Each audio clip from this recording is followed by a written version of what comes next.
estudantes da segunda série, nesse vídeo nós vamos falar sobre os invertebrados equinodermos, tá?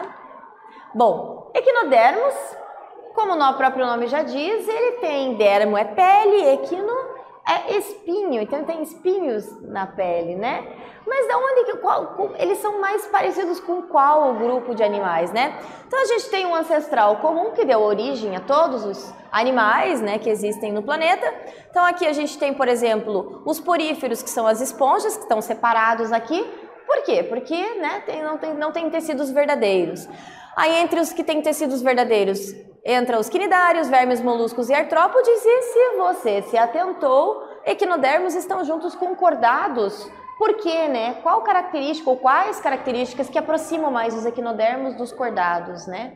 Então, a gente vai falar um pouquinho sobre essas características, mas já lembrando que os equinodermos, eles têm um endoesqueleto. Esse endoesqueleto é mais próximo, mais parecido com o dos cordados do que dos outros grupos, ok? Bom, os equinodermos, então, têm espinho na pele, eles são deuterostômios. Tá aí a segunda característica e talvez a principal, né?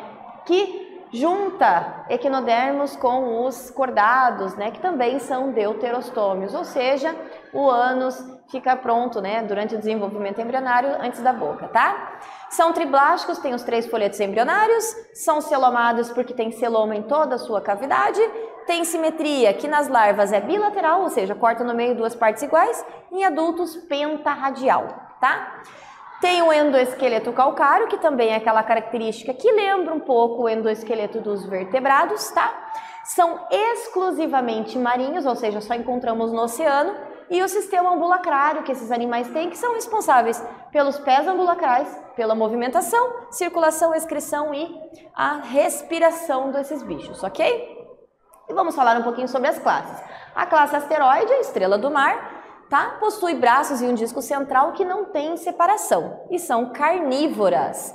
Já a classe ofiuroide são as serpentes do mar, né? Tem essas pernas, esses braços mais longos, finos e flexíveis e um disco central que daí pode separar sim.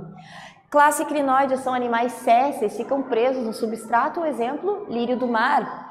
Classe equinoide, que daí compreende a bolacha do mar ou bolacha da praia e o ouriço do mar, né? São aqueles que não têm braços. Tá?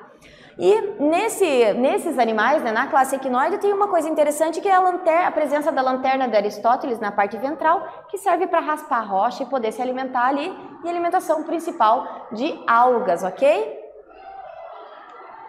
A classe holoturoide, que compreende o pepino do mar, que tem uma característica bem interessante, que é a evisceração.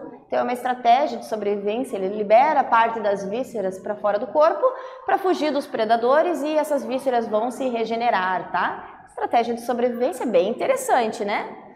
A reprodução desses animais, né? Eles têm sexos separados, então tem macho e tem fêmea. O desenvolvimento é indireto, ou seja, os filhotes nascem diferentes dos adultos, tá? E a fecundação é externa, os gametos são liberados na água.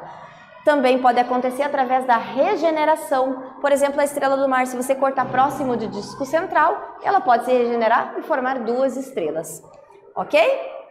Bom, nesse vídeo então nós falamos sobre os invertebrados, os equinodermos. Eu espero que vocês tenham gostado e até breve.